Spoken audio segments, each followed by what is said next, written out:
Nigeria is a country which is richly blessed in human and natural resources. When we talk about our natural resources, there is hardly any other country in this world, and I make bold to say so as a Nigerian, that competes favorably with us. How well are we harnessing these potentials and resources, especially in the area of tourism?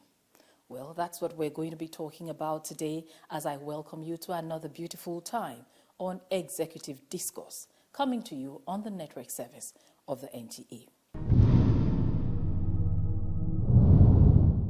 My guest on the program today is a man who knows tourism through and through, and he has practiced it on the personal level, at the state level, and of course the national level. He is the Babeto Odua of Yoruba land. He is, let me just leave it at that because presently he is the Director General of the Nigerian Tourism Development Corporation, NTDC. I'm talking about Folorunsho. Hello, sir. It's good to have you on the program today. Thank you. It's good to be here. And finally, we get to sit down for this conversation. It's been a journey. It is. It's really been one.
Now, I would want to start from your antecedents in tourism. And when I look at you as an individual, I always ask myself this question. Why the interest in tourism for you?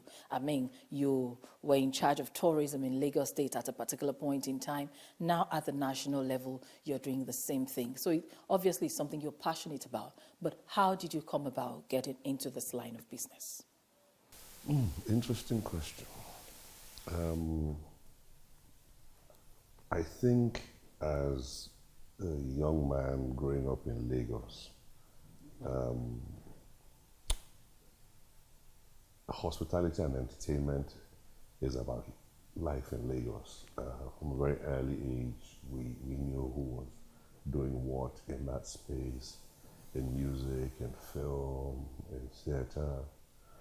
And over the years, my interest in lifestyle never waned. And when I got the opportunities over the years to do something related to like the lifestyle of entertainment, even I was in transportation briefly, it just grew. And as life would have it, my late father was also a permanent secretary in the Lagos State government, and he ran the Ministry of Information and Tourism. So I think maybe in some way it was destiny being fulfilled. Mm-hmm. All right. So it's safe to say that directly or indirectly, you had been introduced to lifestyle. You had been introduced to tourism, even from the home front. Looking at your journey all through, I mean, you practiced, like I said earlier, at the state level and now at the national level. What's your opinion of the Nigerian tourism industry? Incredible potential, some wasted opportunities. If we look at what the structure of our tourism industry is, we've got culture, we've got tradition, then we've got the new mediums of cultural expression, which is outside the mountains and the sand dunes and the rivers, etc. We've got one of the greatest accelerators of tourism interest today, which is music. Music. Afrobeat, Nigerian Afrobeat is beating the world. Our film, Nigeria is the second largest film producer in the world, at least by numbers, Nollywood. Our fashion, the established designers are copying Nigerian designs or African designs, but especially Nigerian. Our culinary, I don't even want to go into the jollof rice wars. Our religion, our politics, our business, our economy, they all speak to the movement of people around for both leisure and business reasons. So the potential is huge.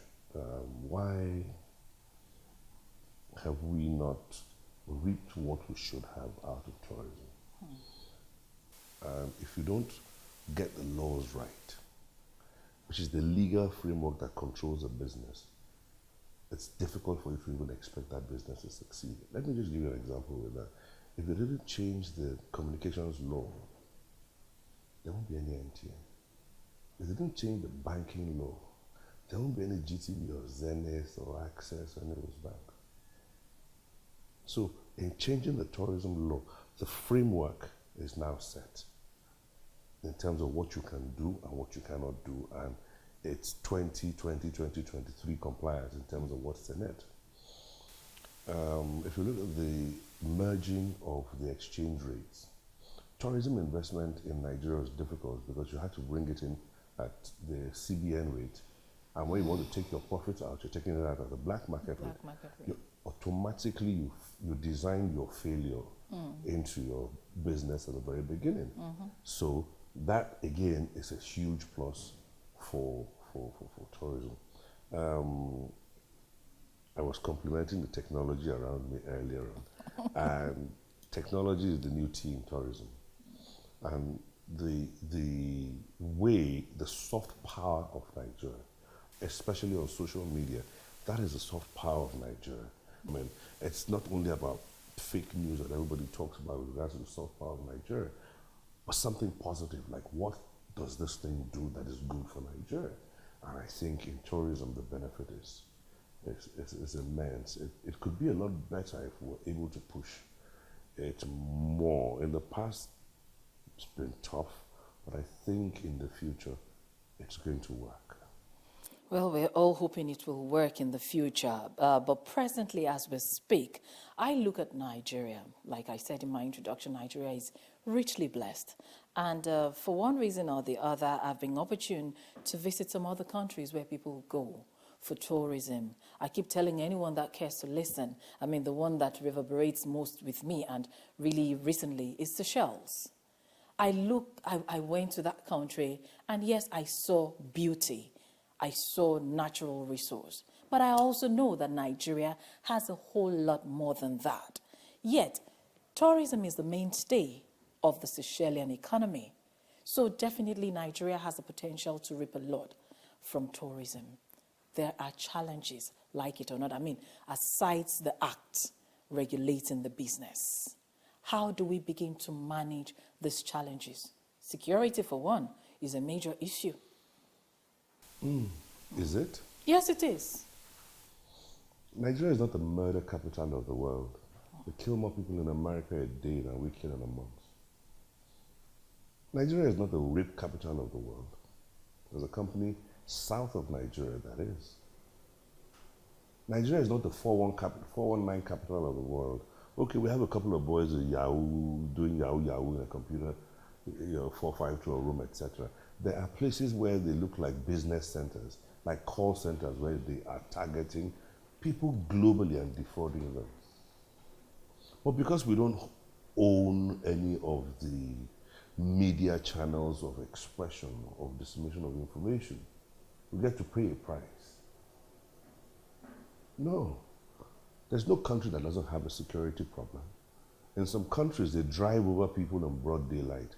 In some countries, they go into schools carrying AR-19 automatic weapons and shoot children. We don't have that. We've had a few incidents. We have a regional problem in terms of security. We're not at war. If I give you a ticket now and I say, here, all expenses paid, go and play in Washington, D.C., where there have been, quite a few incidents, or one of those states where they've had a few incidents, you go. Nobody's demarketing America. But some of these platforms demarket us so badly that we are consumed. And also, we need to speak to the issue of developmental journalism. Not everything that is negative about Nigeria is a headline. Security is an issue. It is not a problem. It has been managed as best as we can, and I believe it will be managed better. There are problems of infrastructure, but until you travel in Africa, you're not really aware of how blessed Nigeria is in terms of infrastructure. It may not be the best for a country of 200 million people, but it's not bad. And in the journey we've been on, we'll get there. When you were speaking earlier, you talked about the music tourism, entertainment tourism in Nigeria. We have a lot of these young artists, the Davidos, the Burna Boys, the Wizkids, who go out of the country and they are sold out at various arenas all over the world, making money for themselves and, of course, a good image for Nigeria. I look at what is happening out there. How do we begin to replicate it here in Nigeria? Now, I know that you introduced One Lagos Fiesta, yes. You introduced that in Lagos State. And I'm expecting that perhaps other states would have taken a cue from this. How do we begin to replicate what these young men and women are doing outside of Nigeria, back home here? Give them a home. Where's the home of music in Nigeria? National Theatre, just being refurbished. Abuja Stadium, what is it doing? The Velodrome. There are huge structures, infrastructure, some not in good shape but can be fixed. National Stadium. Those are the kind of places they go and play. Exactly. Offshore. We have them. They don't have access to them, and they're not in good states. So let's fix them. Let's give music a home. The Picasso in the Louvre in Paris has its status because it has a home. It stands proud on a wall. It says, this is me. People go to see it. We don't give them a home. How do we expect them to play to a national or continental or international crowd? Instead of investing in homes, cars, all those things abroad, they can bring their revenues home and start to do things like schools of music, mastering studios, coachings, charity concerts, things that transfer value into the population, into the people. We don't have a museum in Abuja. We don't have a gallery of contemporary art. I'm speaking because we both work in the same space. Yes. Where is it? Legislature does not have a museum of legislature. Abuja is one of the things that actually disappoints me. When I look at Abuja and I look at the road network, I look at the infrastructure, there's no traffic in Abuja. I come from Lagos. I know what traffic is. Abuja has infrastructure for meetings, for concerts, and Abuja was built in the manner that Kaduna, Nasarawa, Zaria, they can all converge here and they're gone in seconds. You can go home. Can't do that between Lagos and Ibadan. You can't. I'm not demarketing Lagos. I'm just saying Abuja's potential. Lagos has electric buses. Transportation is very key to tourism. And look at our long straight roads to the airport and back. You can put electric, 50, 80-seater buses going up and down. There's no public transport, and I know public transport. Here, why? I look at the new Crossrock, Katampe Hill, the children's zoo. The waterfalls around us here that are quick to get to and come. I look at the ecotourism possible in Abuja. Some people come in and say Abuja is boring, it's quiet. Abuja is vibrant. Everybody has a phone. A little smartphone can tell you, can curate your experience. Ask it, this is what I want to do. They tell you where it's available. The days of marketing with pamphlets are gone. It's now for you to ask On your what you want. smartphone. And it will tell you. But you've talked about all of these challenges, and the question that keeps coming to mind is, what has your organization done to probably bridge this gap? Yes, I don't expect you to go fix the National Stadium for these concerts. I don't expect you to build the museum, but perhaps to be a stopgap. What has your organization done? Because by and large, at the end of it all, it's tourism. Correct. In 2017, when I came here, we set up a plan, a roadmap called the Chief Plan. Chief as in corporate governance, human capital, infrastructure, events, and funding. It took 6 years to change the law. 6 years. Now, what is the human capital that drives that law? The human capital requirements are different. I was raised on pen and paper. The requirements are now completely different. They're binary. It's computers, it's social media, it's digital presence. It's a lot of different skills that what does the workforce have, both in the public and private sector, and what is required, especially post-COVID. So we've spent 6 years also trying to do that. You see, if you don't get your foundation right, you can build whatever you want to build on it, it's going to crash. So this year we're invested in getting the foundation right. The events, we've curated events that are cultural dancers dancing in a dusty field in the middle of nowhere, or horses charging at each other at some durbar, to curate what looks like an experience that will make me overcome my fear of going to the north, or overcome the inertia of leaving my country to come to Nigeria to experience this thing. So we've also been working diligently with the owners of festivals, from Agungu to Fala to Oshun-Oshogbo, and you know, things like that, trying to advise them that you need a more, it needs to be like Manchester United are playing Chelsea. Okay, I know that Man U is your favorite team. Used to. I can't say that. I've seen. You've seen the box. Yes. If you look at something like sports tourism in England, you can buy a ticket here for a match in 6 months. Get on the plane, get on the train, go to Manchester. Your seat is this seat, 10G. Yes, and that's where it is. And that's where you will sit. No noise, no rubbish. The Durbar, Ojúde-Ọba, Oshun-Oshogbo, Ofala, all those things need to come to that standard for us to even sell it to ourselves before we start to sell it. And what are the things you need? You need simple conveniences.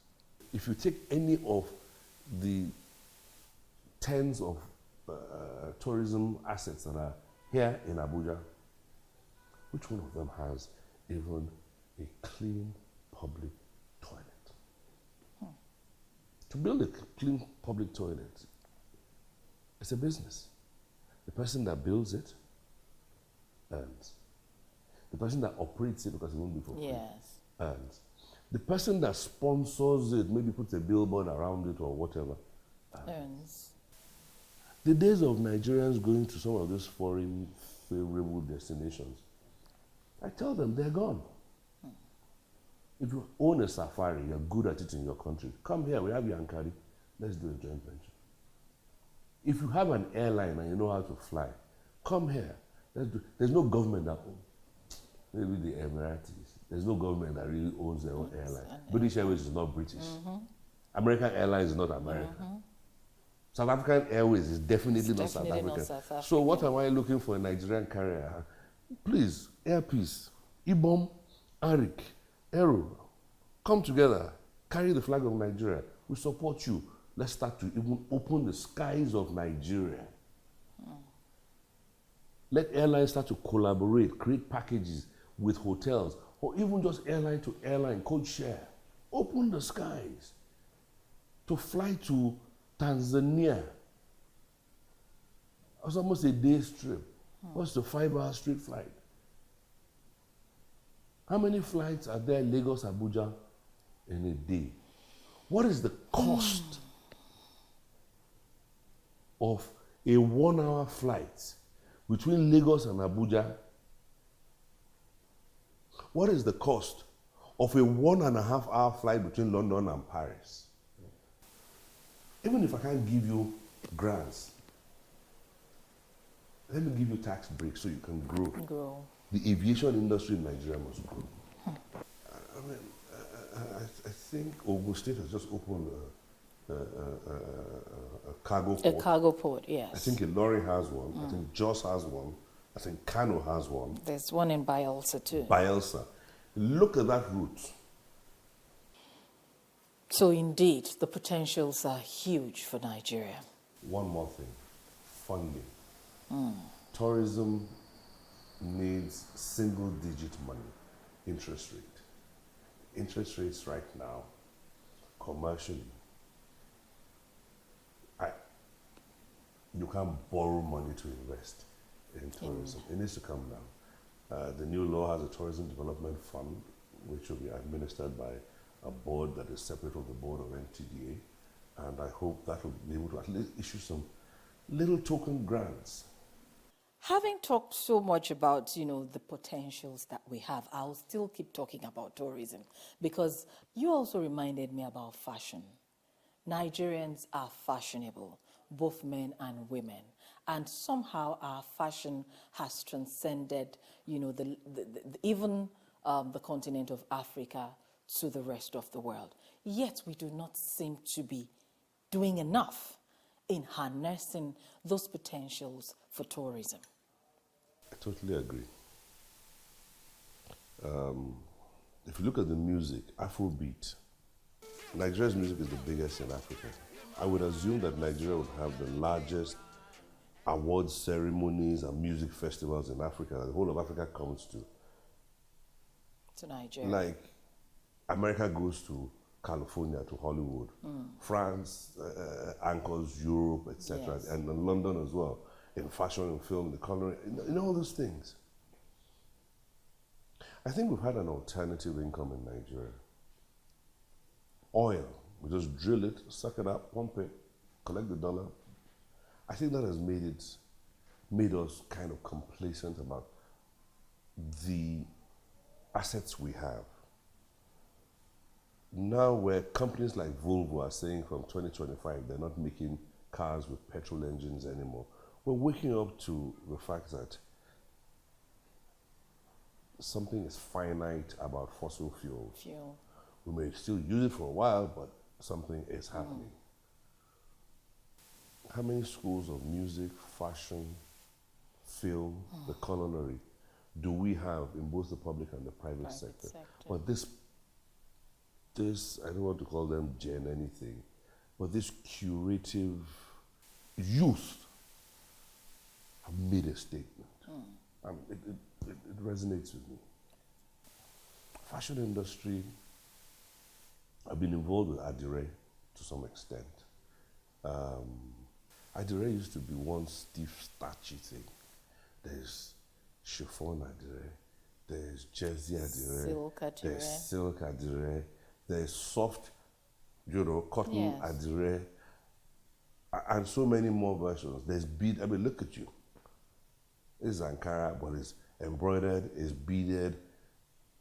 The creativity that this allows. The rest of the world is static, they're stale. But the creativity and the vibrancy of this industry comes from, again, the materials that nobody ever paid attention to that they're bringing into play. I wear kembe, traditional kembe in damask with danshiki, and it's hand embroidered danshiki. I wear, kaftan, wool kaftan. I think we could have a few more fashion shows, big ones. Lagos Fashion Week should not be a Lagos Fashion Week. should be a Lagos Fashion Month. There should be one in Abuja as well. There should be one in Port Harcourt. There should be one in Kano, which is Islamically compliant, because you have to be sensitive to the religious tolerances of the North. Now, if you can do that for fashion, you can do it for music, you can do it for film, you can do it for food. So are you thinking of a collaboration with some of these states or some of these regions to, really expand the horizon on this? Yes, the states have spent the last 6 years being extremely territorial. This is my asset, this is my stadium, this is that, holding it. But I think the leadership we have now has said, look, I don't care what language you speak, where you pray, how tall or short you are, or the color of your skin. Let's make Nigeria great. I'm hoping that the states will look at it in that context and let us collaborate, which is what the new law speaks to. Let us collaborate in the development of a new Nigeria. I've always had this thought that one day we will hold a green passport up like this. The way Americans hold a blue passport, the way the Brits, hold passport. I don't say the president. My president. My president. I own him. He's my president. I voted for him. I don't say the governor or Mr. Governor. I say my governor. Like I say my father, my mother. I think that's some switch we need to make. Tiwani. It's ours.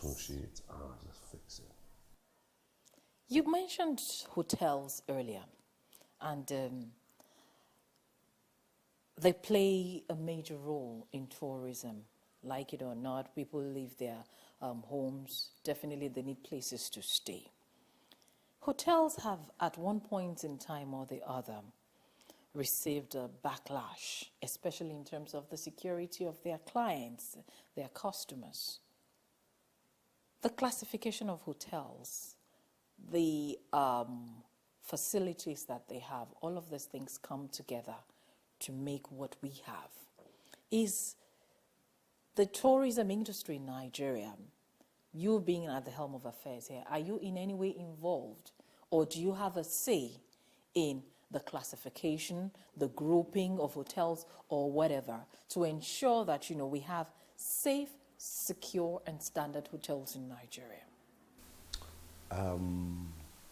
There's a very long story to this, but I'll give you a very short one of it. Please do.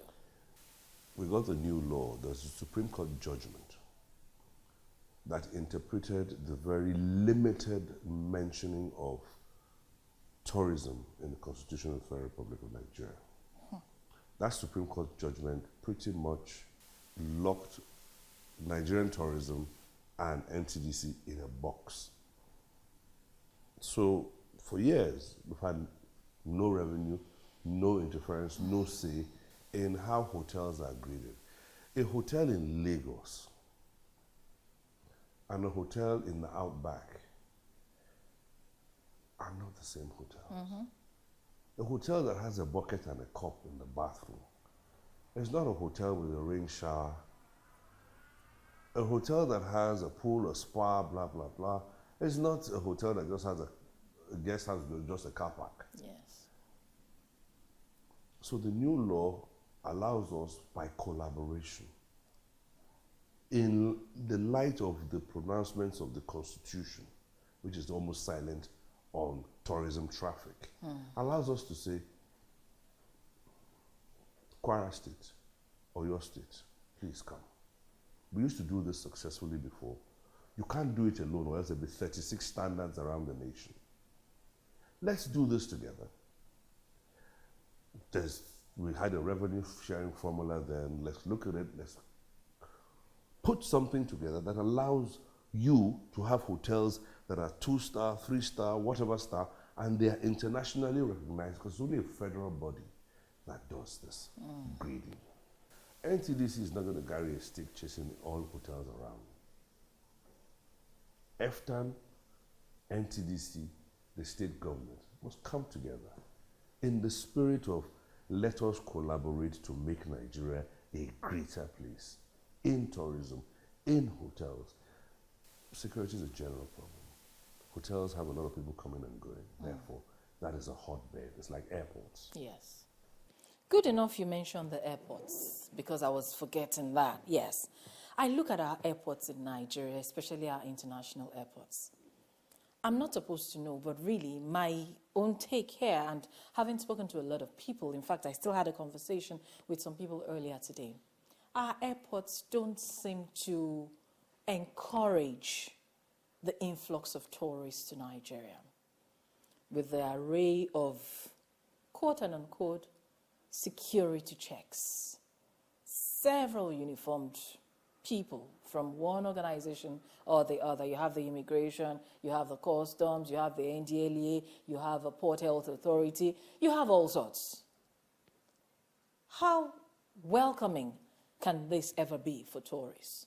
How do we begin to streamline these things? I mean, we have all these, most of these other organizations in other countries where people go for tourism, yet they are not in their faces with barrels of guns all over the place. How do we begin to streamline all of these agencies of security so that they're not in our faces and probably threatening people that want to come to Nigeria?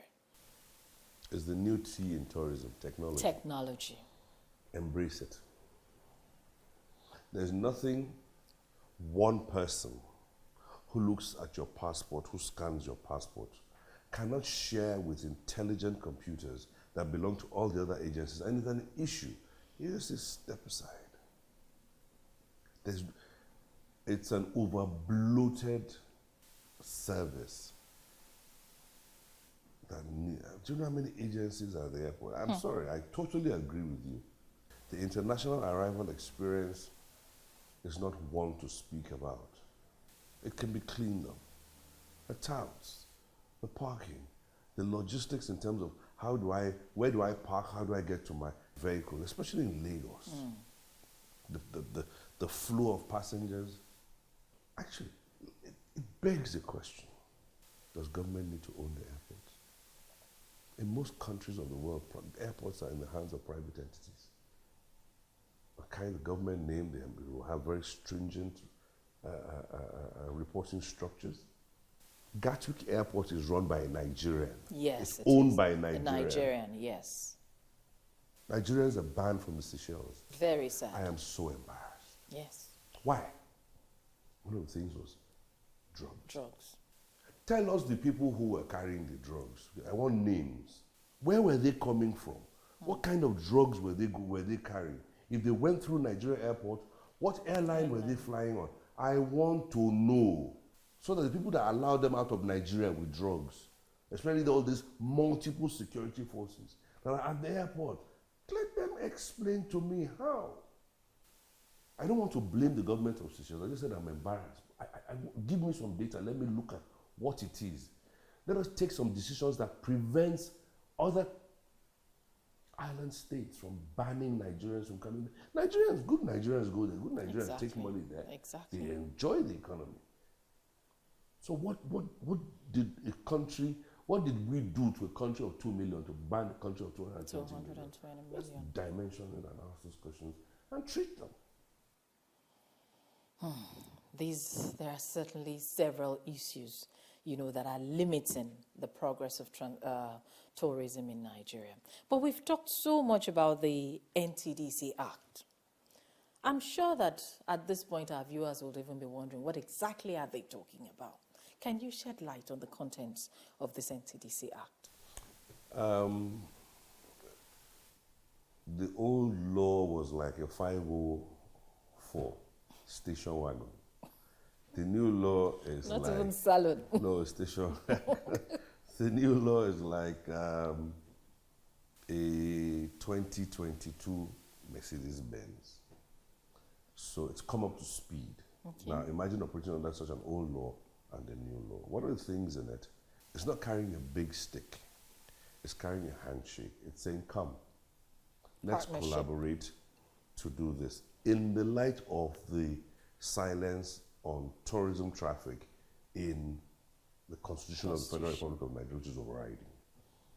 It has a tourism development fund, which is taxes that are collected from the tickets, blah, blah, blah, blah, that have not been remitted to tourism-related functions, to go into a fund that's going to be administered by industry-related individuals, which is a board separate from NTDC's board. So there's a tourism development fund, there's a tourism development board that administers that fund, that will now start to be able to take chunks of money to assist both individuals and states to develop their tourism assets. There's a conference visitors unit, which means we can develop, like a place like Abuja, we can really make it focused on attracting conferences, like we go all over the world for conferences. There's a tourism promotion and investment arm, which is going to be a one-stop shop for people who just want to find out or invest in tourism-related activities in Nigeria. So if you have somebody from Kenya who wants to come here and invest in a safari, he comes there. There's a tie-up that will take him through CAC, FRSC, all those places. We also have the NTB, which is National Tourism Bureau, that is simply, it's like a private company inside a government agency. Okay. So that just does tour operations. So it doesn't compete with the tour operators, but we do a lot for government agencies, etc. And most of the time, we actually even farm it out to the private sector to do.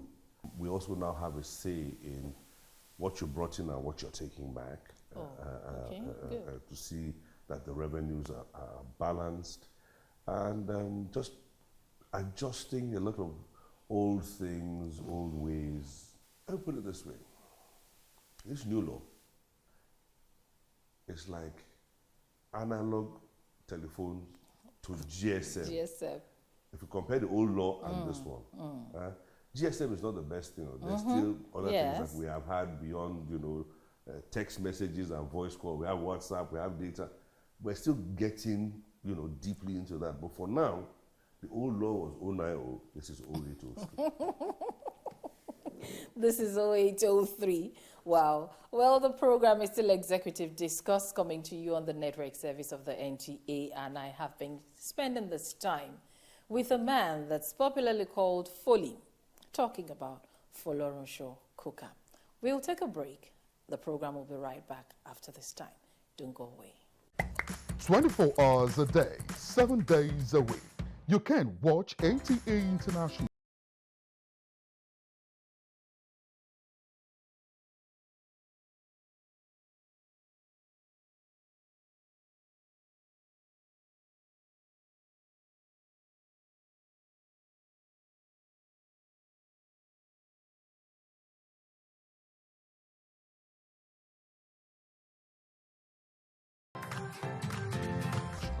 Your window to the world.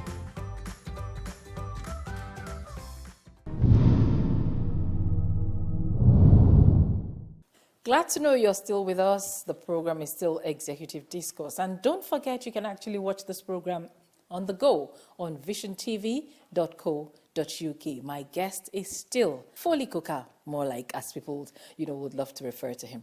One thing I know, you seem quite passionate about food, and I know that you've been promoting food tourism in Nigeria. What is this about? I like food. I like food. I'm sorry. And you have no apologies for it. I like all types of food. I don't do sugar, I don't have a sweet tooth, but I like good food. I like cooked food. I like vegetables. I like to explore. I travel for food. Everywhere I get the opportunity to go to, I look for what is good, and I try and eat within a reason. In the context of tourism, West Africa has food. In terms of the context of our culinary skills and experiences in sub-Saharan Africa, it is so much deeper. I love Calabar. I go to Calabar. I go to Uyo. I go to Obudu. I go to Boko. I mean, those places, honestly, every opportunity I get to go there, I go there, and I know that whatever it is I'm coming there to do is about the food. If you look at the food in a city like Lagos, Lagos has its own style, its own, little quirks, Koli, Shawa. Then Lagos has this cosmopolitan, continental food industry. Yes. Lagos has the largest catering infrastructure for mega parties in sub-Saharan Africa. You can't beat us. On top of this, you now have the Indian community who have created a huge fusion ecosystem in food. You've got the Lebanese. You've got the Chinese. If you now throw all this food together, because everybody is now trying to create a unique culinary experience in terms of how I blend okra and curry, how I make I make an ofada jollof rice with not a separate ayamashi stew. No, it's all integral within it. Sorry, I'm salivating just just talking about the food. It's food time. And it's evolving at such a pace that nobody's catching up with Nigeria in terms of the new genres in food that are being created, especially in Lagos. Abuja, everything that succeeds in Lagos, for some reason, flips into Abuja. I like that. And of course, we've got a Lagos man at the helm of the Federal Republic of Nigeria. So Abuja is going to get a vibe injection and it's going to speak from Lagos. Yes, definitely. But how well are we able to translate this rich food culture? I mean, you were salivating and you're still salivating, I must say, just talking about the richness of our food. How well are we able to translate it into a source of tourism? I know that you've organized some food festivals in the past. How well have they succeeded or otherwise? They've been good. Every event you hold is an opportunity for you to exhibit more than just that event. If you hold a music festival, you can do a bit of fashion, a bit of film, a bit of food. Food is the basic one. People who come there are going to eat and drink. So, like we have Nigerian Flavors, the festival we run, around the states here. We have local music. Sometimes we have a bit of film. Sometimes we have a bit of fashion. Okay. People come to sell. We aggregate the crowds for them to come and display their wares and sell. So if you want to show the world your food, do festivals of food. Encourage the film industry, which is the greatest medium of transfer. Shoot a movie. You see their language, you see their fashion, you see their food, you see their culture, you see the look, you see everything in film. And I think Nigerian film is so undersung in that it has so helped project Nigeria's culture. It's not about going to do an advert on CNN, tour Nigeria like Incredible India, Malaysia to Malaysia. No. Let's do our own thing here, let's mind our own business. Let's just do so much of it here that people see, oh, we can soften. These people are soft. This is okay. They come. We go to them. They come. We go to them. We start to build a relationship that allows what we are projecting to grow. The South Africans brought their culture here. 1977, first time. Yes. We saw who they were. We fell in love with them. And we started going to South Africa. We were supposed to go to South Africa to do the same cultural exposure to them, for them to know who we are and blah, blah, blah. But we didn't. All they know about Nigerians in South Africa is our bad behavior. until we'll go back there to try and retrace those steps, we will always have that problem. And it's just not South Africa, it's quite a few countries. I can't seem to talk enough about music tourism. And I know that you introduced the one Lagos Fiesta. I was expecting to have seen maybe a one Nigeria Fiesta here in Abuja. Maybe with support from the federal government? In Lagos, the private sector funded event with government support. It's the foundation on which a lot of music festivals, especially that have happened in Ghana, blah, blah, blah, right now. I mean, that's how it started. Yes. The dream was to actually create a private sector limited liability entity that we could sell shares to the people of Lagos, that one Lagos, this belongs to you. That's on one side. The second side was that there was one Lagos, there was Love Lagos. It was also a socio-political brand that was supposed to endear you to Lagos, irrespective of all the other matters that we speak about in terms of identity. Abuja is not a provincial city. Abuja is the federal capital. So if you start something here, the very minimum is that you take it to 6 geopolitical zones. That's the minimum. Okay, one Lagos Fiesta was a concert in 5 locations for 5 days simultaneously. That was 25 concerts. Yes. Now try and do 6 concerts in 6 geopolitical zones simultaneously. That's 36 concerts. The resources required, the logistics, it can be done, we can plan it. It's the kind of thing that I would love to say we should do for October 1. Okay. Where it's one day that means something to all of us. Everybody. It's one day where it's a public holiday for sure. There's one day where everybody is in a great mood for sure. So can I use this opportunity to speak to the private entities? Please go ahead. Please. We can do October 1. We have the template from Lagos. Those that participated in Lagos, please come on board. From her suggestion that we should go back to the one Nigeria philosophy, we are one. We are Nigerians. We are seeking your help to do something meaningful to Nigerians in this new let's all breathe environment. Let's all breathe environment. Fully Coca, apart from the love of food, I also know that you love life. Don't you? Of course I do love life. But you're the typical Lagos boy. And of course, yes, you're the typical Lagos boy, and you shouldn't have any apologies for it, because I also, own up to the fact that, yes, I'm a typical Lagos girl. Oh. For you, yes, of course. So for you, how do you relax? I like to eat well. Yes, you love food, we've said that. I like to spend time with my loved ones. I like water. I like boating.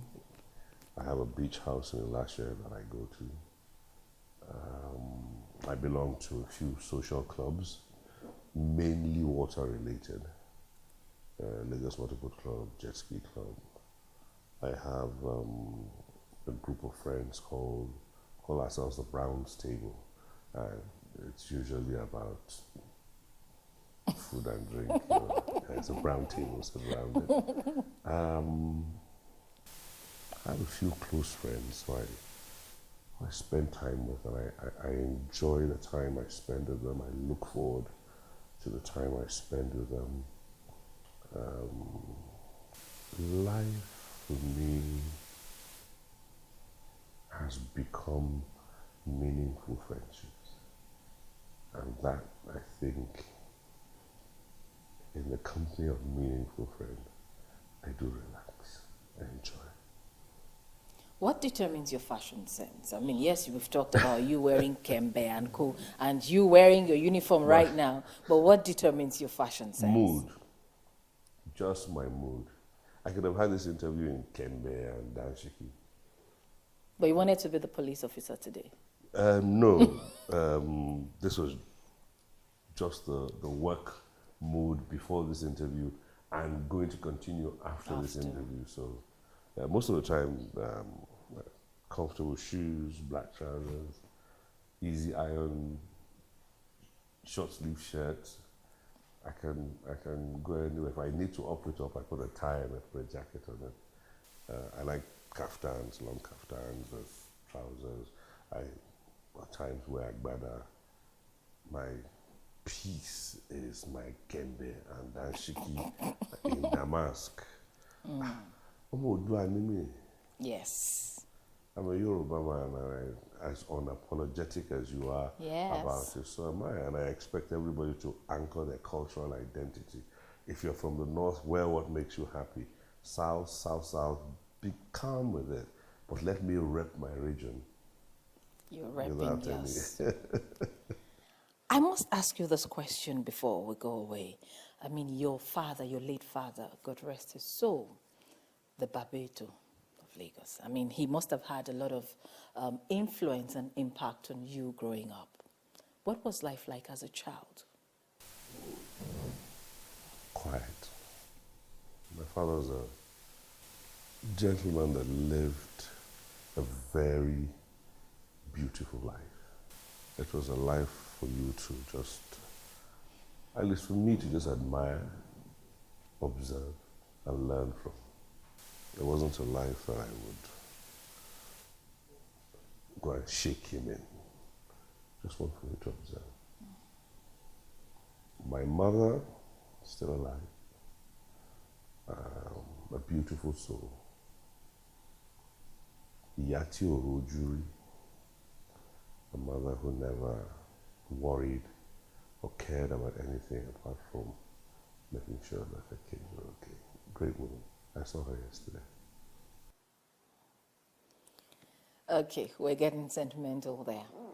Fully Kuka, as we take this, finally, I want you to speak to the consciousness of Nigerians, as we'll always ask our guests to do on this program.